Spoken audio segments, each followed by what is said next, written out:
প্রিয় দশম শ্রেণীর শিক্ষার্থী বন্ধুরা, তোমরা যারা 2025 সালে মাধ্যমিক ফাইনাল পরীক্ষা দেবে, তোমাদের জন্য আজকের এই ইতিহাসের 8 মার্কসের সাজেশনটি মোস্ট ইম্পর্টেন্ট।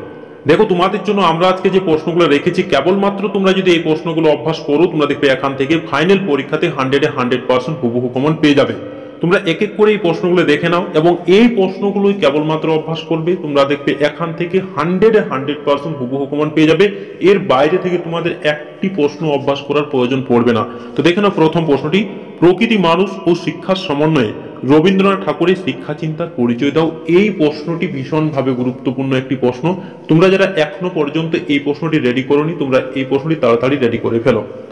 পরের প্রশ্নটি দেখো, ঔপনিবেশিক অরণ্য আইন প্রবর্তনে ব্রিটিশ সরকারের উদ্দেশ্য কি ছিল? এই আইন প্রবর্তনের ফলে আদিবাসীদের প্রতিক্রিয়া কি ছিল? এই প্রশ্নটি ততটা গুরুত্বপূর্ণ নয়, তাও তোমরা একটু দেখে নেবে। পরের প্রশ্নটি দেখো, লেখায় ও রেখায় ভারতীয় জাতীয়তাবোধ আলোচনা করো। এই প্রশ্নটিও 100% কমনযোগ্য প্রশ্ন, মোস্ট ইম্পর্টেন্ট। পরের প্রশ্নটি দেখো, মহাবিদ্রের চরিত্র প্রকৃতি বিশ্লেষণ করো। এই প্রশ্নটি 100% কমন আসবে, সেই মতো একটি প্রশ্ন। এই প্রশ্নটি তোমরা খুব সুন্দরভাবে অভ্যাস করে রাখবে। পরের প্রশ্নটি দেখো, সাঁওতাল বিদ্রোহের প্রধান কারণ কি? এই বিদ্রোহের গুরুত্ব নির্ণয় করো। এই প্রশ্নটি ততটা গুরুত্বপূর্ণ নয়, তাও তোমরা এই প্রশ্নটি একটু দেখে রাখবে। পরের প্রশ্নটি দেখো, নীল বিদ্রোহের কারণ ও ফলাফল লেখো। এই বিদ্রোহে শিক্ষিত বাঙালি ভদ্রলোক শ্রেণীর মনোভাব কি ছিল? এই প্রশ্নটিও 100% কমনযোগ্য প্রশ্ন, মোস্ট ইম্পর্টেন্ট। দেখো, আমরা যে প্রশ্নগুলো তো হলুদ কালিতে হাইলাইট করে রেখেছি, এই প্রশ্নগুলো যদি কেবলমাত্র তোমরা অভ্যাস করো, আমি তোমাদের গ্যারান্টি দিয়ে বলতে পারি তোমরা এখান থেকে অথবা সমেত হুবহু কমন পেয়ে যাবে। পরের প্রশ্নটি দেখো, সশস্ত্র বিপ্লবী আন্দোলনে নারীদের ভূমিকা বিশ্লেষণ করো। এই প্রশ্নটি 100% কমন আসবে। দেখো, আমরা এখানে লিখে রেখেছি, তোমরা লিখে রাখো। তোমরা দেখো, এই প্রশ্নটি কমন পাবে, এতটা কিন্তু বলে গেলাম।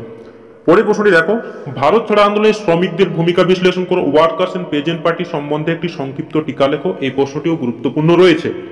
পরের প্রশ্নটি দেখো, শিক্ষা বিস্তারে প্রাচ্যবাদী ও পাশ্চাত্যবাদী বিতর্ক কি? উচ্চশিক্ষার বিকাশে কলকাতা বিশ্ববিদ্যালয়ের ভূমিকা আলোচনা করো। এই প্রশ্নটিও গুরুত্বপূর্ণ রয়েছে, তবে ততটা গুরুত্বপূর্ণ নয়। দেখো, আমরা যে প্রশ্নগুলো তো হলুদ কালিতে হাইলাইট করে রেখেছিলাম, তার থেকে কিন্তু এই প্রশ্নটি কিন্তু অতটা গুরুত্বপূর্ণ নয়। পরের প্রশ্নটি দেখো, 20 শতকে ভারতীয় ঔপনিবেশিক বিরোধী আন্দোলনে বামপন্থীদের অবদান আলোচনা করো।